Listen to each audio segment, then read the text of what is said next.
I've been following you on Twitter. You have so many poignant thoughts and things that you've said about kind of things that are going on. You touched on a little of it there. You've mentioned, of course, kind of football being the great, it breaks down a lot of barriers when it comes to race. You mentioned that, but I want to talk a little bit about things that are kind of going on now, and you've had some great thoughts on it. Something like what happened, with Chuba Hubbard, being able to speak out. Do you feel like that players being able to feel like that they have a voice and that can enact change?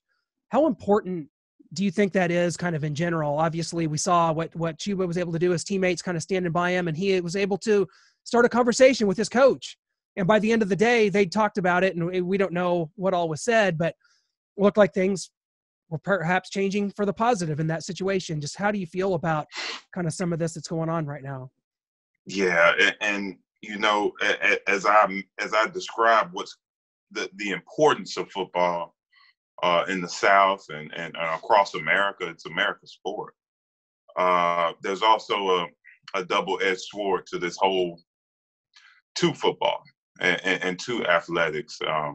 Obviously, there's a lot of African Americans who play football, and they receive this support on Saturdays. Unconditional support. People have this certain attraction or admiration for a player that may not be the same skin color as them on Saturdays. But what we've seen with the Black Lives Matter movement is these guys who come from these neighborhoods, or they know guys, or they have friends who come from these neighborhoods where police brutality is expected on a daily basis. This is a hard topic, and it's a tough topic to talk about because there's so much tension in the air right now. There's Sure. tension in the atmosphere, but the heightened awareness of George Floyd being a catalyst for this whole movement has kind of has kind of opened the eyes of the people who sit in the stands. And the people who sit in the stands are mainly white. But the guys that they support come from those same neighborhoods. So it puts them in a conflicting situation. It puts coaches in a conflicting situation. The white coaches who coach these young Black African American guys, it puts them in a situation with having to look at who they are at their core and the things they believe at their core, and do they match up with the same support that they're giving on Saturday? It's a conflicting place to be. And because of that, there's been a lot of feathers that's been ruffled. But at the same time, if you're going to support this guy on Saturday, you have to support him Monday through Friday. And it can't be conditional. And as we've seen, back in the early 60s and 70s, African Americans were on campus, and the first question they got was, "What sport did you play?" And so it's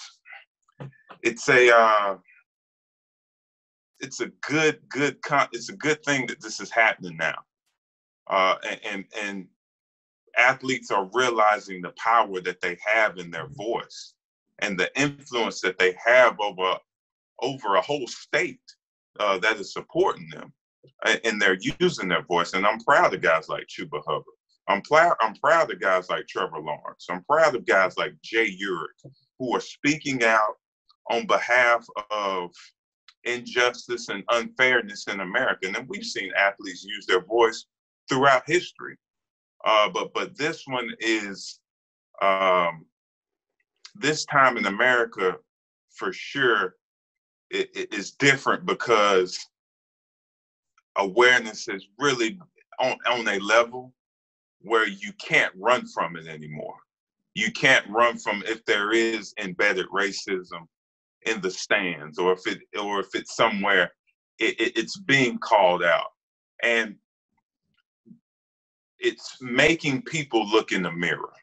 It's making people be self-aware of the notions that they believe. Are these notions, or are these ideals, are they, what ground do they stand on? Do they have a certain foundation, or do I just believe them because my parents believe them? Do I believe them because we all have a certain predisposition? Because we all go through life, you know, believing a certain thing, but until we deconstruct our world and we look at and we analyze our beliefs and we analyze all of these things that may or may not fit into equality. Do they match up? So I think we're at a point where everybody has to check themselves, which is good. When people are checking themselves and they're more self-aware, that's always a good thing, and it kind of unlocks compassion. So I see a lot of positive coming out of the Black Lives Matter movement, and voices and athletes using their voice, because it's kind of showing that two different Americas do exist. And how do we navigate through these worlds, and how do we unify?